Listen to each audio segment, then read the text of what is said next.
Hi there, Paul. A long time ago in a faraway land, a young woman found herself trapped in a loveless marriage, as the marriage was meant to pay a debt for a family that she never knew existed. The marriage had been initiated when the young woman, Tsungai, had been summoned by the headman of their village to a court case. A court case, Tsungai mused to herself as she prepared. She had done no one no wrong. She had always had a good accord with everyone, had never been in any fights, always strived to stay at home and out of trouble at all times by spending all your days either at her loom weaving cloth or pottering around the house taking care of the family home. So why was she being summoned to a court case? She rushed through the meal her younger sister Kundai had prepared for her, hardly chewing, but forcing her throat to swallow whole chunks of the chimodo they had bagged for breakfast. "Don't fret, sissy," Kundai was saying. "You are probably being called as a witness for something you saw." "What could I have seen?" Tsungai said between large gulps. "I didn't witness anything worth summoning me to the headman's council." Kundai said nothing. She could see the fear in her older sister's eyes.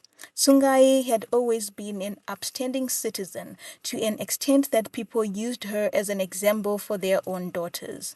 "Be like Tsungai," mothers would say. "Look at how she walks, how she talks, how she presents herself. You would swear she is royalty or that she was born in a noble home. You see, she will marry right because of your conduct and move out of those poor villages that we stay in." Kundai knew now that with the court case hanging over her sister's head, she could likely lose the reputation she had so meticulously created for herself, and chances of a good marriage would be blown away. "At least," Kundai offered to her sister now, trying to stem Tsungai's fear, "at least even if they ask you to pay a fine, we can now afford to. We can call upon our older brothers and sisters to help us with cows and goats." Tsungai sighed. This was true. They had been born in the squalor of the kingdom where the poorest families lived. When their parents passed, less than a week after each other, their father in a boating accident and their mother during childbirth, their oldest brother was barely 15, and it had been upon him and their older sister, who was 13, to provide for the 4 sets of twins younger than them. Now the older brother and sister, the 2 eldest twins, and Tsungai's twin brother had all married, and their trades and lives and things in their home for the remaining children were easier. They had even moved their homestead from the poor communities to the peripheries of the small landowners' community to demonstrate how they had moved up the ranks in society, and this meant that their lives were now better. So Tsungai knew that indeed her older brothers and sisters would support her should she be summoned to pay a fine by the headman. But she was still agitated as she and her younger siblings walked to the dare, where the headman carried out his court sessions.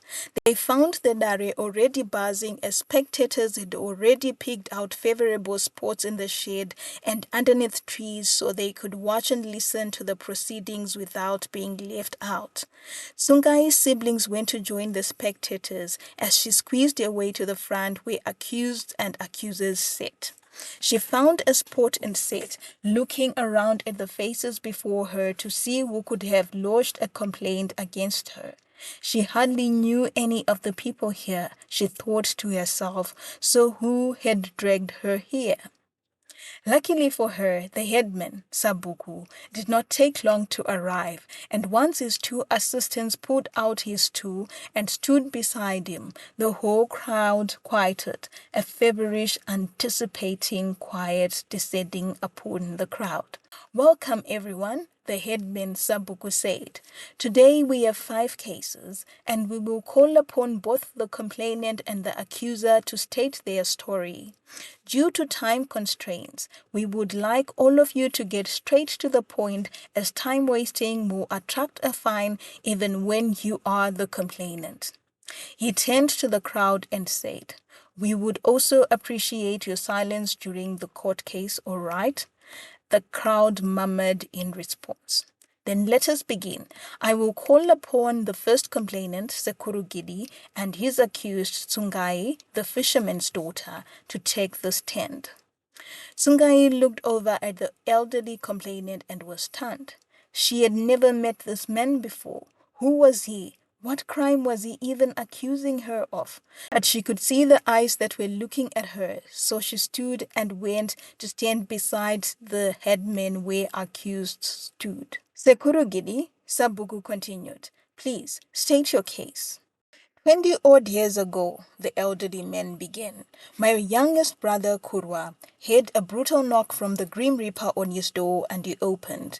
He had been out drinking with the fisherman's brother Kuipa. But then the two had a feud over a young woman they both wanted to marry. In their drunken state, they decided to duel, but unfortunately, my brother Kurwa fell on his enemy's spear and he was heard of no more. Sabuku, you know of our traditions that when blood has soiled the earth, reparations have to be paid. We visited our Nganga, and the seer said that our brother's spirit was not at rest. He needed 30 cows to sleep well, so we visited the fisherman's home as he was the only living relative of the perpetrator. He had no cows in his pen, but he promised us that he would do it the traditional way. His wife was pregnant then, and the fisherman said should the wife give birth to a daughter through Kuzvarira, the daughter would be raised in your family, but once she came of childbearing age, she would come into our home in place of the cows and produce sons to replace and appease the deceased. The pregnancy bore twins, and one of them is the girl here. He pointed at Tsungai, then in an imploring voice he finished. Sabuku, my brother visits me in my dreams every night, and he says to remember of his blood, otherwise he will avenge the family. Sabuku, I do understand too that the girl's uncle and her father are deceased, but a debt is a debt, and this girl is obligated to pay it. The elderly man then took a step back after his emphatic last statement. Tsungai was taken aback and continued to stare at the space the older man had stood, her mouth slightly open and her eyes unblinking. The only coherent thought that had crossed her mind was, what? She tried to breathe in, to take it all in, but it seemed as if the air that had lodged in her lungs at her last inhale had blocked the exhale. She pushed her hands into the air, trying to grapple something to stop herself drowning from the lack of air, but somebody rushed forward and hit her back and she gasped as the free flow of air into her lungs began again. But her head was still swimming. She was to marry to pay off a debt she had just lent off today. She could see the headman's lips moving, and she tried to calm herself down enough to hear what he said. And do you have a witness to all that you've said? To the debt between the two families? The Sabuku was asking the elderly man. Yes, Sekurugidi responded. We brought with us the Nganga who saw and communicated with my brother's spirit. Sabugu called the witness forward, and a wizened old man with many folds of skin on his puny body walked slowly to the witness box. He had cold eyes, and as they bored into Tsungai's, she shivered and quickly turned away. Yes, she considered to herself quietly, those were the eyes of someone who had spoken to the departed. Sabuku was speaking again and asking the Nganga to bear witness to the accusations of the dead. The Nganga did not waste time, and as though his voice belonged to a young man, he spoke clearly to the crowd. I smell graves, he said, as his witness statement. I smell graves if this debt is not paid. The deceased is angry. He thinks he has been forgotten. He thinks his spilled life has come to naught. So he wants to revenge. One by one, all of the fishermen's children, until the debt, as agreed, has been paid all in full. Then he looked at Tsungai directly, and as though she had been hypnotized, she stared into his eyes unblinking too as he finished his statement. Pay the debt, young woman, or else you will dig graves, all your siblings, one by one. He did not wait to be dismissed by the headman, but instead gripped his cane and toddled off to wherever he had been sitting. A hush had fallen over the crowd because of the ominous words from the Nganga's mouth, and all eyes were on Tsungai, and she wondered whether it was out of pity or out of curiosity and a desire to hear more so they could have something to discuss as they worked in the fields or their homes or as they walked to and from their daily errands. Sambugu then spoke, his voice so gentle that Tsungai felt tears pool in her eyes. She did not want this pity. Young woman, the headman said, do you understand everything that has been said? Tsungai tried to nod, but the tears simply slid down her face in an outpouring.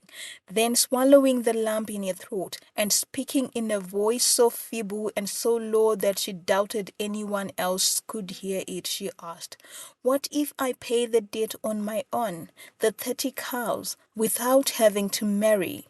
It was the Nganga who was now swallowed in the crowd who now spoke, his voice still as clear as daylight. No, he said, you have to marry. It is not negotiable. The deceased passed before he had his own family. Now he wants his family, his children, a legacy, so that his name is not forgotten. And you, young woman, with a pledge. You have to revive the deceased home. The debt shall be repaid, not by cows, but by a family, as promised between your father and the family of the deceased. Sabugu spoke again, now facing Sekurugidi. I assume that there is someone who is willing to marry the young woman within your home? Sekurugidi nodded and said, yes, sir. And I assume that arrangements will be made of the marriage ceremony with the young woman and her family, and that you will not need any assistance from the court in that regard? Sabugu said. Again, Sekurugidi nodded and said, yes, sir. Then this session has been adjourned, Sabugu said, ringing a bell and stealing a brief look of apology to Tsungai. Tsungai did not remember how she got home, as everything that happened after the ruling was blurry. All she remembered was how Kundai was trying to feed her some water while the younger girl held her head up as Tsungai lay sprawled on the kitchen floor. It was only when a knock sounded on her door and the guest entered that she awoke. It was Mufaro, the young man she had been courting, and the young man who was intending to visit her family to start proceedings for Yero Ora, her bride price day, as soon as the harvest was over. Tsungai's initial reaction was joy, as she was accustomed to the joy that accompanied their meetings. But it was a brief, fleeting emotion, as immediately as she saw him, she remembered the afternoon's court session. His face was equally bleak, and she knew what was coming. Kundai excused herself and left the two of them in the kitchen. Hi, Tsungai greeted, attempting to force a smile in her face. But his greeting was stiff and distant, and for the longest time there was an awkward silence in the kitchen. Finally, Tsungai spoke and said, what does this mean for us? Will you not pay Ruura for me? Will you not make me a wife anymore? He was silent for a long while, and Tsungai was scared that for the first time in the year that they had courted, he was not smiling at her. He might as well have been a stranger to her, for his posture was stiff and his whole face impenetrable. But what was worse were his next words. Yes, he responded, I cannot marry you anymore, Tsungai. I have just come from a conversation with my father.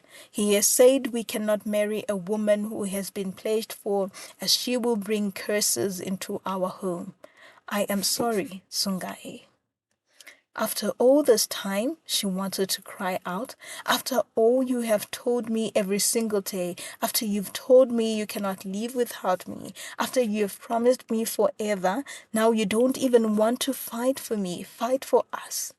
But his face was so closed off, she knew that it would be useless fighting for his love.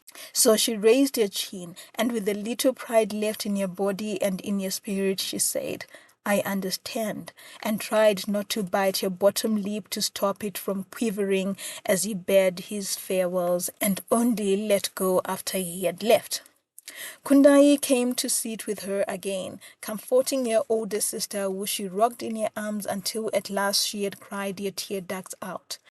It was later, after Kundai had cooked and the rest of the family had eaten and retreated to their huts for the night, when the two young women sat by the fire in the courtyard, and Tsungai sighed and said, "What if they marry me off to an old man? To Sekurugidi himself?"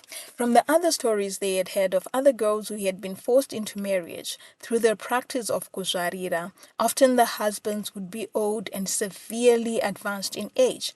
She was not expecting much, and she knew she would have to resign herself to the fate before her, otherwise all her siblings could perish because of the departed man's curse. But Tsungai was only to learn of her husband's identity on the night of her marriage. She had reached out to her older siblings and asked for help, but they too knew the power of the curse and knew she would have to sacrifice herself for the family. So she had waited patiently for the invitation for marriage, hoping that through some luck it would be postponed. But a moon after the court case, a messenger had entered their homestead and told the family that they would be expected to bring the daughter-in-law on the night before Chisi for a welcome ceremony. As she pegged, Tsungai lamented at her fate. She had watched her older sisters married to pomp and fanfare, and had heard the cows paid for their bride price mooing in the crow, but she was going as though she had never existed in a home, with nothing to show that she was loved and cared for. Her two older sisters came that night to accompany her, and they had asked two elderly women to act as their aunts. They set off at night as was the custom of a new wife entering her home, and Tsungai was grateful for the dark as it hid the tears that she allowed out of her eyes. She did not look back at her old home, fearful that she would run back into its comforting embrace, but marched as a criminal to her ending at the hands of the executioner's machete. When they arrived, Tsungai was draped in a white cloth to symbolize the marriage, but there was no ululation to welcome the new bride. Instead, everyone eyed her with eyes that betrayed mixtures of curiosity, interest, and animosity. It was so sad. Even the dogs did not bark at the visitors, but sat on their behinds, drooped their heads, and watched the proceedings with pity in their eyes. Sekuru Gidi came out, then ushered the visitors into a spacious hut where many men and women relatives sat. Through the pause in the veil covering her, Tsungai looked around, trying to find out who her betrothed would be, but the men all looked older, and she further despaired. She was likely going to be a second, or a third, or a fourth wife with any of those older men.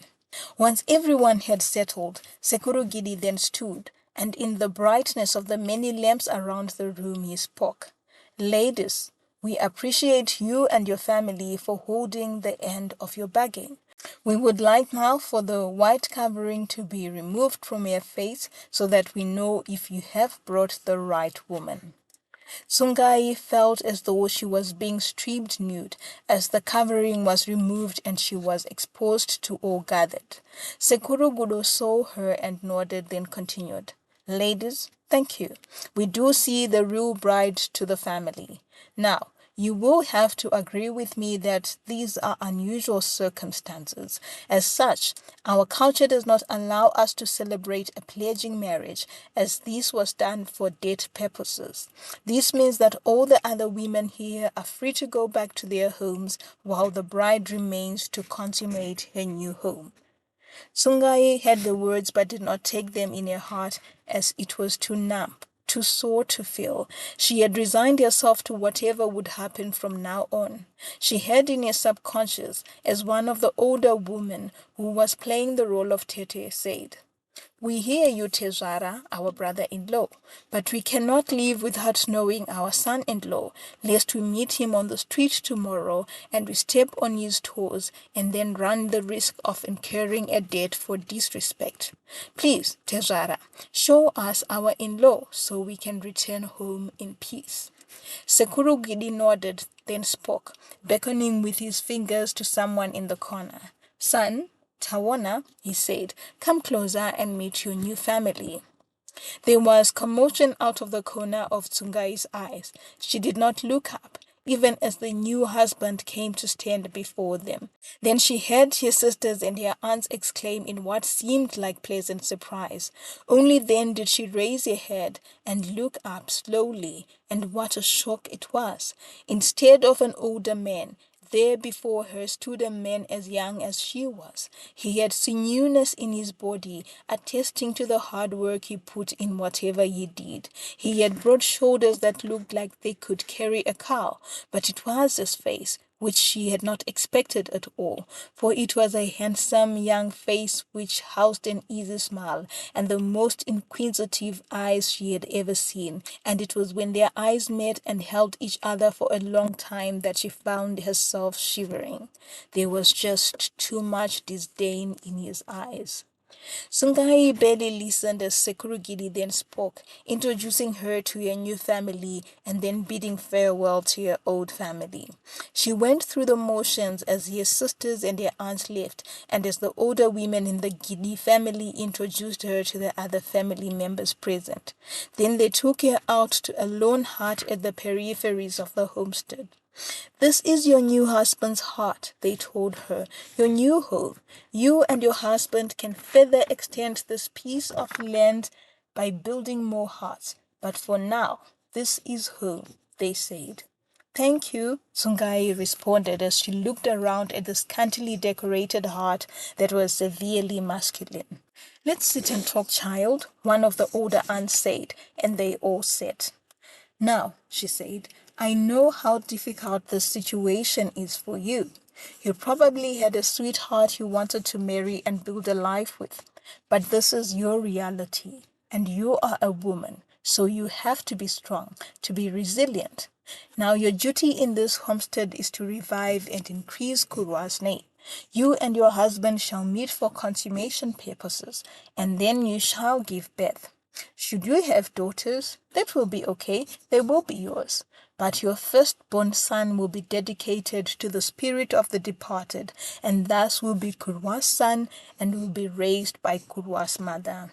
Any other sons after that will belong to you and your husband. That is, provided you want more children with you."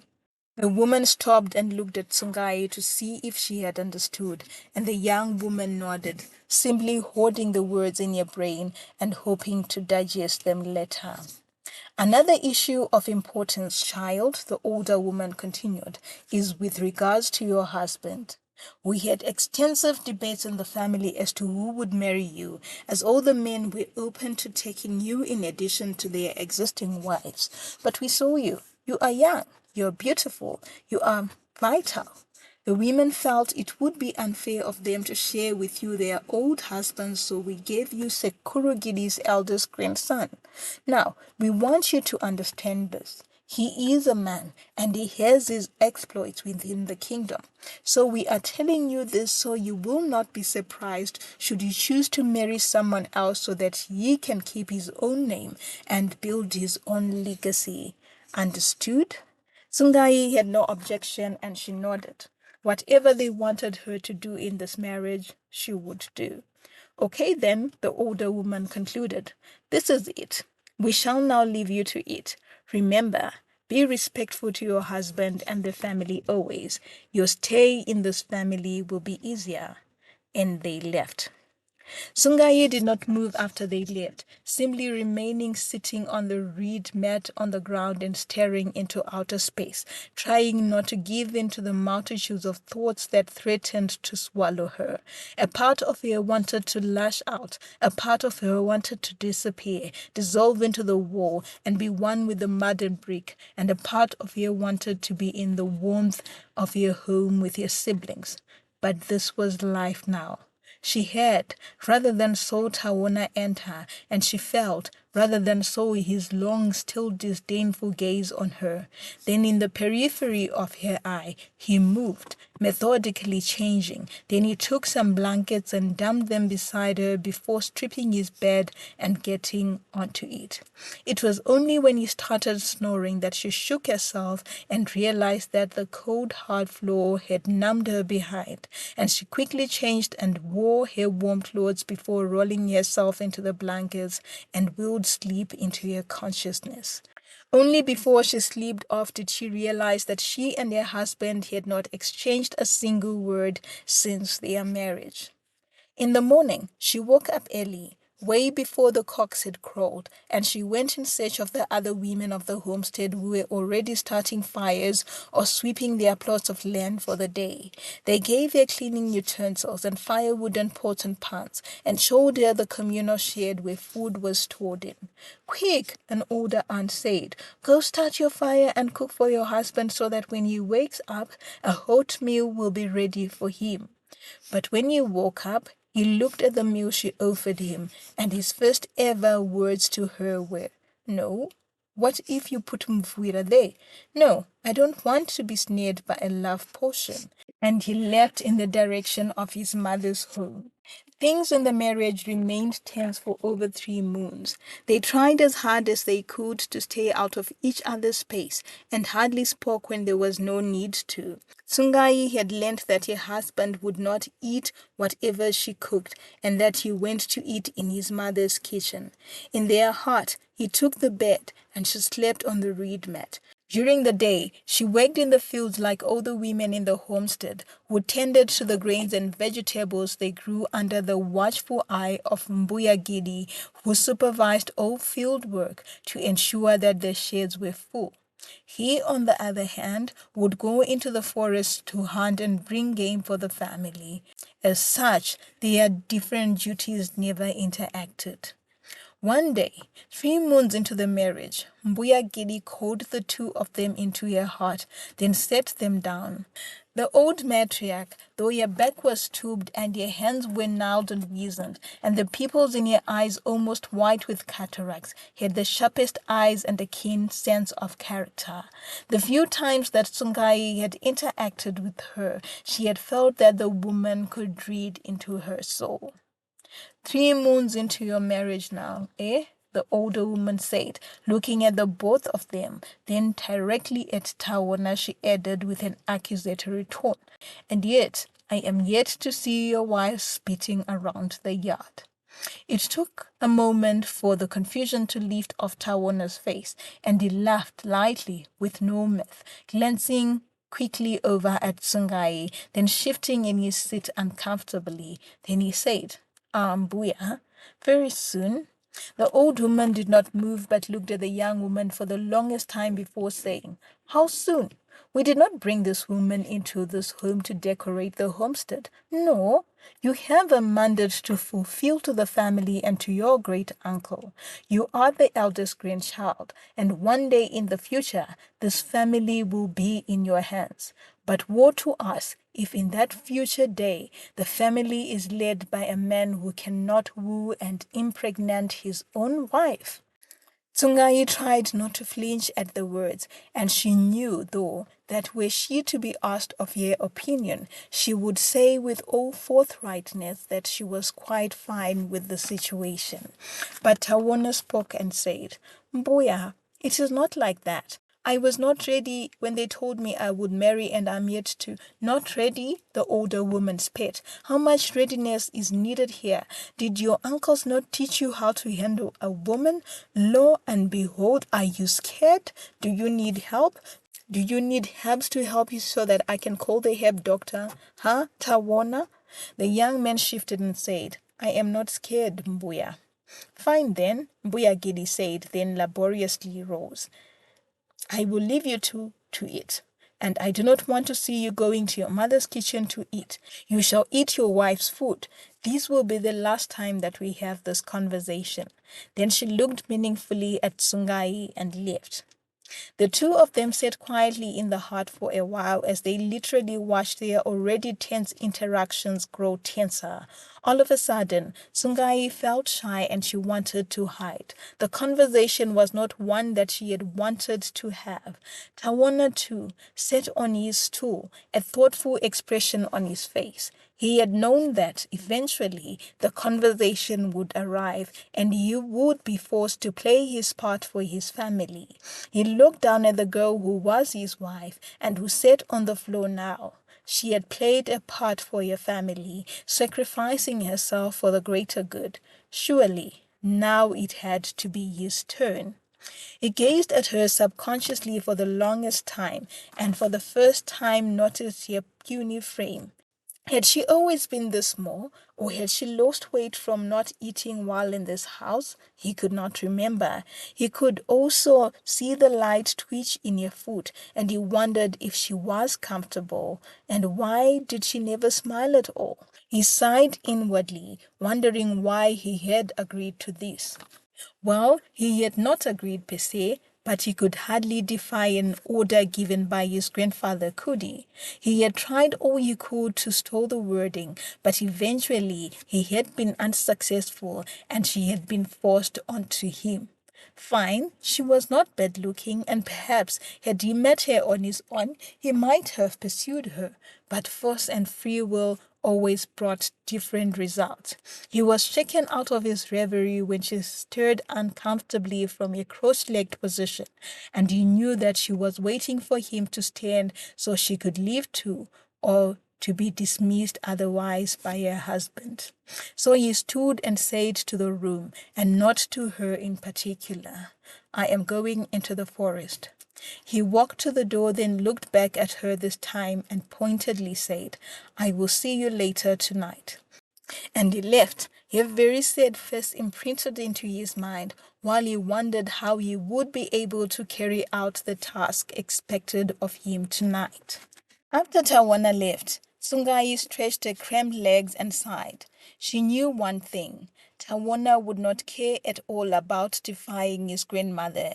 He had been doing so, and nothing would change his mind now. It was clear to her that he did not like her at all, and she had resigned herself to it all.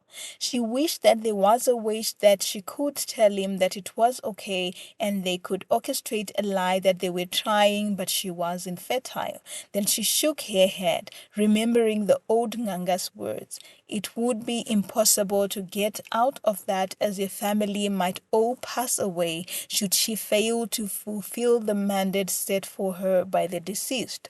She sighed again, casing the savage uncle whom she had never met, but who had ordained her life in this direction. There was no way out. It was later that afternoon when, while in her heart, Tsungai had a visitor.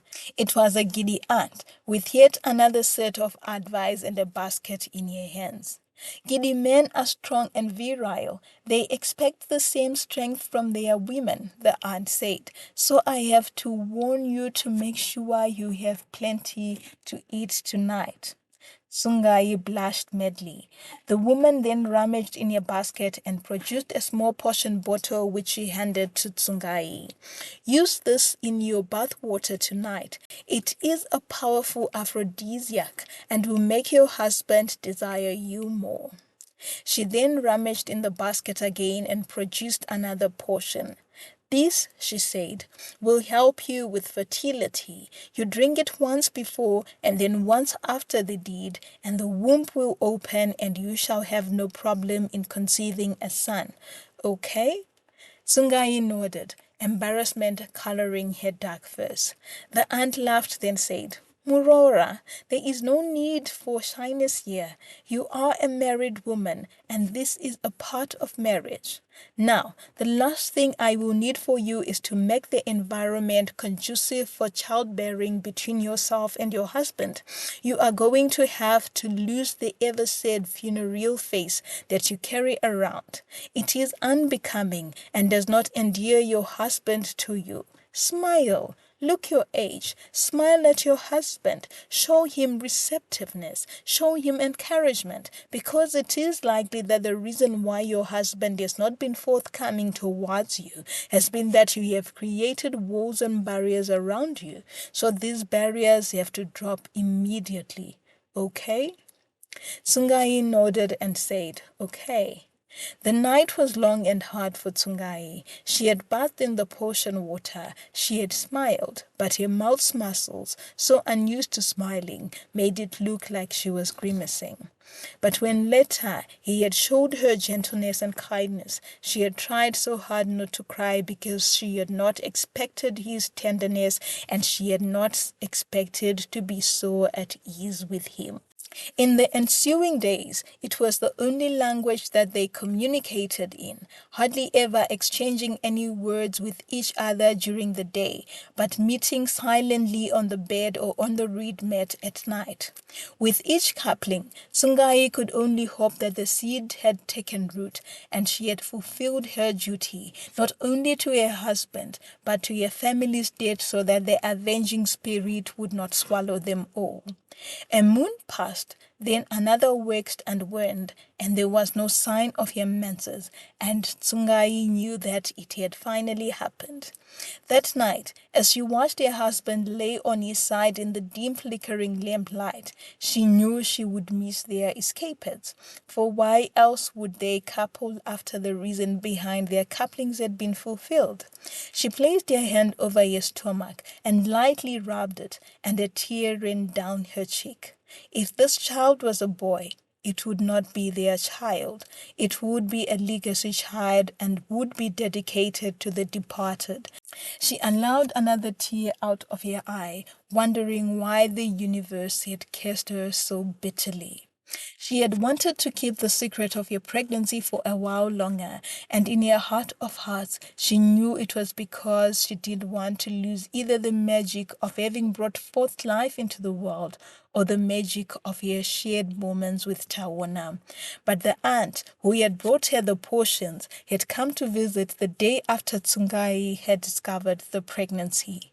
Murora, the aunt said, addressing the younger woman, a smile on her lips. I have been watching you these past days, and I have noticed that you have changed. Tsungai feigned ignorance and said, What do you mean I have changed, Tete? The older woman led Tsungai to a bench outside Tsungai's hut, and then took the younger woman's hands in hers with a smile on her face. I have the gift of seeing a pregnancy child, and I know you are carrying. She then took Tsungai's chin, and the two women faced each other. And I can see the glow in your face, the glow that comes from the beauty of nurturing life. Tsungai did not know how to respond, but the aunt was continuing anyway. Congratulations, child. You have done us as the Giddy clan proud, and the young men that you carry in your womb will form the basis of my brother's home and his legacy.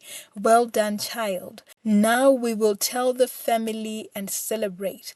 We will have to prepare a heart for his warden, so that he is raised by his grandmother as she would have done her deceased son. Ah, child, I am so proud of you. Congratulations. Thank you, Tsungai finally mumbled, as the magic she had carried in her womb for a couple of days was stolen. She was then quiet for a while, then sadly asked, What if it's a girl? It is not a girl, the aunt exclaimed. I have told you that I have the gift, and I see a strong young man sitting warmly inside your stomach. But when she saw that Tsungai remained confused, she said, Well, in the unfortunate circumstance that she is a girl, then she will be yours and your husband's, and she will not be a part of the legacy demanded by the avenging spirit. But you will try and try again until you get a son, and that first son will be dedicated to the deceased. What if I never have a son? Will my family suffer for it? No, the older woman said quietly, because it shall not be your fault. That evening, as she sat by the fire and stirred the sada that she would eat for supper and tomorrow at breakfast.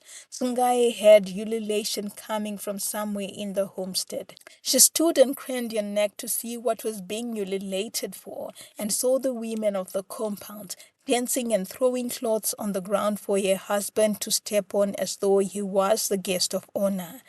She knew then that he had been told her news, and the pregnancy had been taken away from her before she gave birth. She found herself whispering into the night, "Please be a girl," and rubbing her stomach fiercely, wanting to keep the precious gift all to herself. And Tawana finally extricated himself from the joyful women and men who were congratulating him for a job well done, and who were calling out, "You are a true giddy man." He had run on to his own home to see and congratulate his wife, but he found her already sleeping on the reed mat. He frowned, wondering what had changed as they had spent the last 2 moons on his bed. A part of him wanted to wake her up, but when he looked closer, he noticed that her breathing was too irregular for someone that slept. She had gone back to her bed, erecting the barriers that had been there in the first moons of their marriage. The 2 moons of bliss they had shared were over, he realized. He could not sleep that night, and he didn't dare admit to himself that it was because he missed her, but he knew why she had kept her distance. The deed was done, the goal had been accomplished, and now they would wait for the newborn. For Tsungai, he knew, her role was over, and thus there was no need for her to play husband and wife anymore. He sighed, and as he inhaled back air, her scent, which filled the bed, filled his nostrils, and desire and longing competed for space in his body. He wanted her back, but he did not know what to say or how to express it, so he wallowed alone in his longing.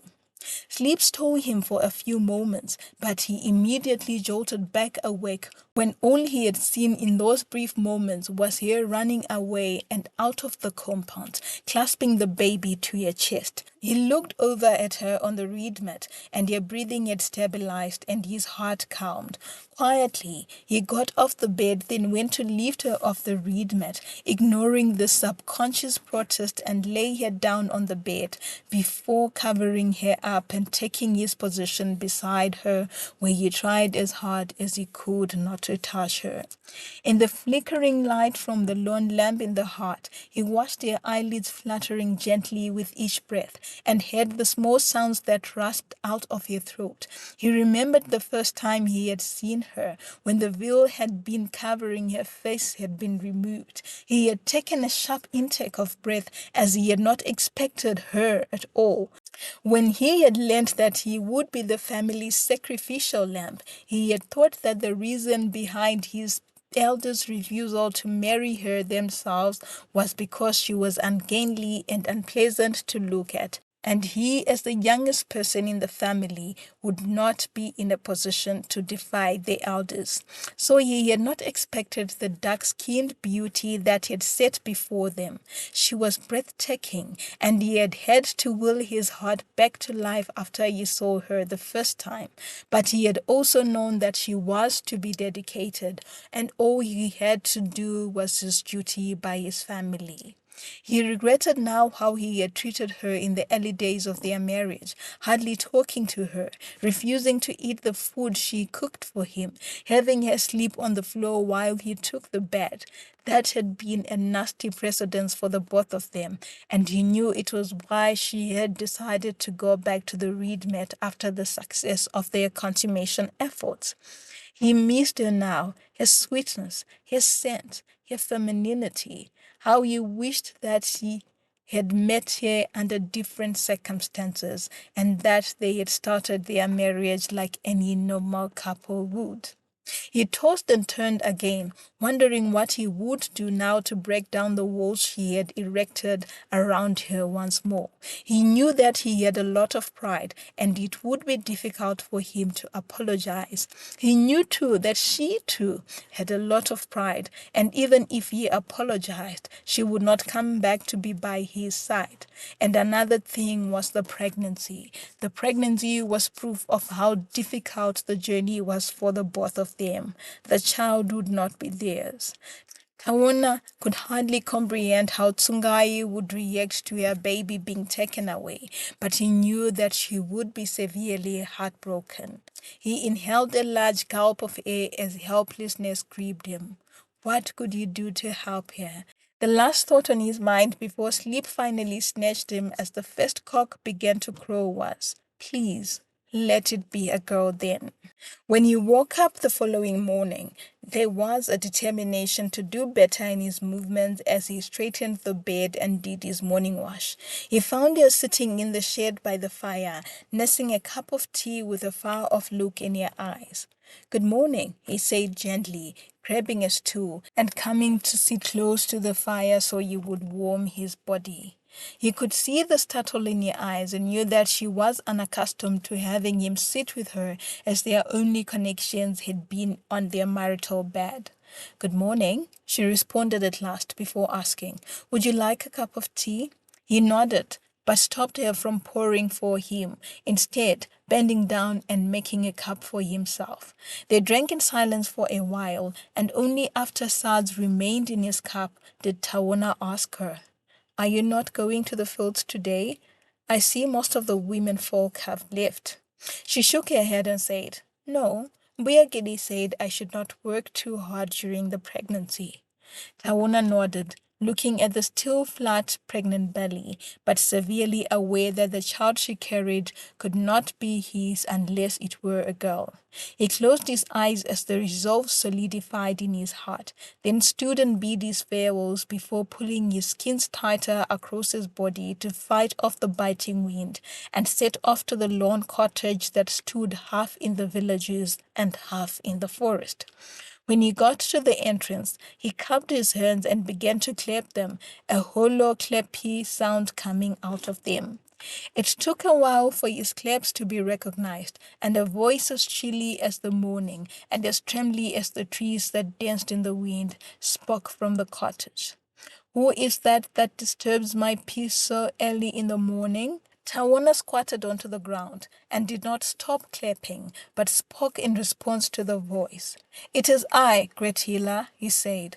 "I am Tawona, son of Mkomagidi and grandson of Sekurugidi.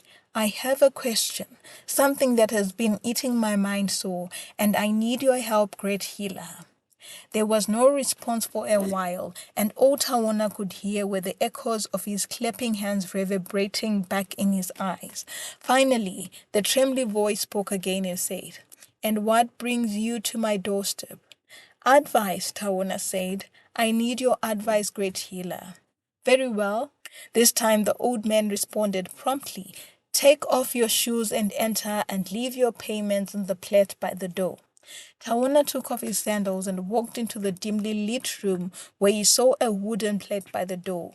He extracted 2 gold coins from his pockets and placed them in the plate before looking around.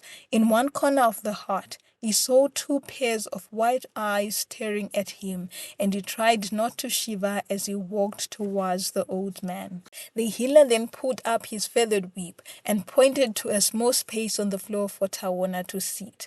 Once he was seated, the healer asked him, "What advice do you want?" Tawona told him of his wife and the death that had brought them together. He told the great healer, "I did not expect to fall for her. I had just expected the relationship to be one that fulfills the obligation we had for our families. So even when I saw her the first time and I knew that she was attractive, I tried as hard as I could to keep my distance. The problem now is we had to be intimate, and I found myself falling harder for her, for her calmness, her softness, her vulnerability, for everything that she represents. But the damage has already been done, and she sees me too as an obligation to fulfill." He was quiet for a while as he rested his head on his palms. Then turning to look at the healer's unblinking gaze, he said, "Help me, great healer, to mend the relationship between my wife and I, inasmuch as I know that she was given to me as a debt owed to the family. I would now like to claim her as mine, her and the children too. Please help me." The healer was quiet for a while, then shook his head as though clearing it of the thoughts that raced through it. Then he finally said, "The avenging spirit of Ngozi cannot be rid of easily. It is a debt that has to be paid, no matter what. But if you only have daughters, then the curse falls and the debt is forgotten." Tawana did not hesitate, but quickly spoke and said, "Then help me have daughters only, great healer." "What of your legacy?" the healer asked. "Who will carry your name into the next generation and into posterity?" Again, Tawana responded promptly and said, "Are daughters not human too? Tell me, great healer, will my blood not flow in my daughter's veins? Will it not? Do my children cease to have come from my loins after they marry? Will they become someone else's daughters? No, great healer, my legacy will live on in the lives of the children I will have. I refuse to let go of this one chance to be with the woman I have fallen in love with because of a legacy. What if I were to be devoured by a lion tomorrow, or fall upon a rock as I chase some game and my skull cracks? Where will the legacy be then? No, if I have only daughters, then the legacy will still be mine. I want the daughters if I get to keep my wife." The great healer stared at the young man with his piercing eyes, then asked, "Are you sure you want daughters? Even when you decide to marry any other woman, you shall have no sons." "Yes," Tawana responded. "Are you sure you want only daughters?" the great healer asked again. "Yes," Tawana responded again. The old man nodded and then went to a corner in his dim heart where he rummaged for a while. He came back holding two roots. He handed one of these to Tawana. "Once you chew this," he told the young man, "all the boys will vanish from your seed." Tawana looked at it for a while, then shoved the whole piece into his mouth and tried not to spit as the bitterness of the root filled his mouth. When he was done, he got the other root from the healer. "Give this to your wife. Grind it into her food. It will help turn the gender of the child she carries in her womb." But when he got home, he could not broach the subject of the root to her. Every day, he found her sleeping on the reed mat, and he would carry her to their bed. Every morning, he ate breakfast with her. Every evening, he ate the supper she would prepare for him, and he would not eat in his mother's home as he had always done. But he could never find the courage to convince her to eat the root. Days turned into weeks and weeks into a moon, and then another moon, as you could see her body start to grow more rotund as the baby sat in her belly fully, and still the conversation between them remained as scant as ever, and he could not broach the subject of the root to her. For what could he say? Tungai, too, on your part, noticed the change in Tawana. Where in the first days she had sensed his desire, as the days had progressed and there was no consummation between the two of them, she began to sense his longing, and then something else, a deeper emotional hunger that set in his eyes whenever they were together. She knew he would be looking at her whenever he thought she was not looking, and sensed the emotional hunger in him whenever they were together, and she did not know whether to be scared of it or to revel in it. All she knew was that if she was not careful, she would end up hurt again.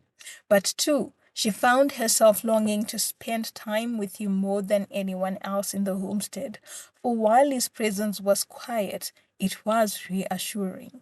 Outside of their heart, all anyone talked about whenever they met in the street was a pregnancy. It was as if she had ceased to exist, and all she had become was an appendage to the baby she carried, and nothing more. So she avoided venturing further from her heart, and most of the times, the only human contact she had became Tawana. Then one afternoon, a dark cloud appeared on the horizon, and absently Tsungai watched it thicken and spread across the sky until it hid the blueness and azureness of the sky, and the sky began to streak and clap before a downpour began. Quickly, she retreated into their hut where she set a fire over a small grate and roasted her peanuts. Tawana ran into the house shortly after, dripping wet, and stood by the door laughing at how he had been caught up. Tsungai rose, laughing at his sodden state too, and brought him a fresh change of clothes. The laugh broke down the barriers, and the two chuckled as Tawana came to sit by the fire and warm his body as he shelled the peanuts and ate them. They sat in silence and listened to the downpour outside until it was night, and they ate leftovers and slept. The next day, the rain continued to pour, and they remained cooped indoors and sitting close to the fire in their small grate. And bit by bit, with no one else to talk to, they began to speak to each other, talking of their lives before they met and the dreams they had had then. And as the rain continued to pour, so too did story out of story pour out of their lips, until again Tsungai began to feel a closeness and intimacy with him. She watched him as he spoke, listened to his calming voice as it competed with the susurrating sounds of the rain, and watched as he maneuvered his long body around the heart. He was so handsome, she thought to herself, and wondered what would have happened had they met under different circumstances. By nightfall, however, their dry wood had run out, and the dampness outside it seeped in and turned into cold for them. Without thinking, they moved closer and closer to each other until they were hugging the cold out of each other's bodies. And as their bodies relaxed, so too did Tawana's mouth as he began to whisper, "You are beautiful, Tsungai. I wish I had met you before this obligation." Slightly startled, Tsungai had not known how to respond, and she knew any other day she would have extricated herself from his embrace, but this time she did not move, wanting him to say more, wanting to get lost in the daydreams that accompanied his voice. She felt, rather than saw him run a hand across his head, and heard his sigh before he said, "When I first met you, all I wanted was to fulfill the obligations I had for you. I had no desire for anything else. But then I got to know you and learn more and more about you." He stopped and turned your face so they were looking each other in the eye, and my feelings for you changed. I have fallen in love with you, Tsungai. I love you. Her heart was beating fast, but she tried to still it. Then with a small voice she said, "Please don't do that." He shook his head and looked into her eyes before he said, "I am sorry. I have been trying to ignore these feelings, but I don't think I can do that anymore." But she was shaking her head too now, looking away from him. He spoke before she spoke. "Tsungai, do you not feel the same way?" "Even if I did," she said, "what can it change when my initial obligation is to the family?" He was silent for a while, then asked, "What if I told you that the obligation may not exist anymore? What if I told you I did something?" She turned to him sharply and asked, "What do you mean?" Her mouth gaped wider and wider as he told her about his visit to the great healer, and she tried to hide the tears that had pooled in her eyes as one drop unsuccessfully slid down her cheek. As he wiped it away, all she could think of was the sacrifice he had made, trading his legacy for her and the daughters they would have. A wave of tenderness gripped her, and she found herself reaching out to him and holding him tighter in her arms. Later, after she had chewed on the bitter root he had carried in his pocket for 2 months, she reached out to him and said, "Thank you for the sacrifice." She rubbed his stomach tenderly, and for the first time since the pregnancy was announced, she could feel that the baby was hers too. "Thank you for choosing me. I appreciate it. I love you for that. I love you." The two clung to each other that night, and every night after that, as Tsungai's stomach continued to grow. And on the day that their first daughter was born, there was a sedate, paltry celebration in the disappointed homestead that had desired a son. But in their heart, as they admired the cooing baby that lay in their father's arms, Tsungai and Taona looked at each other and smiled. Thank you for this precious gift, Tsungai said. I love you. I love you too, my love, Tawana said, and they leaned their heads against each other's, envisioning the beautiful future they were willing to carve. The end. Thank you guys for listening to the end. If you liked the story, please don't forget to like, comment, subscribe, and share. And also, do watch some of the authentic African love stories in the playlist above. Love you so much. Bye.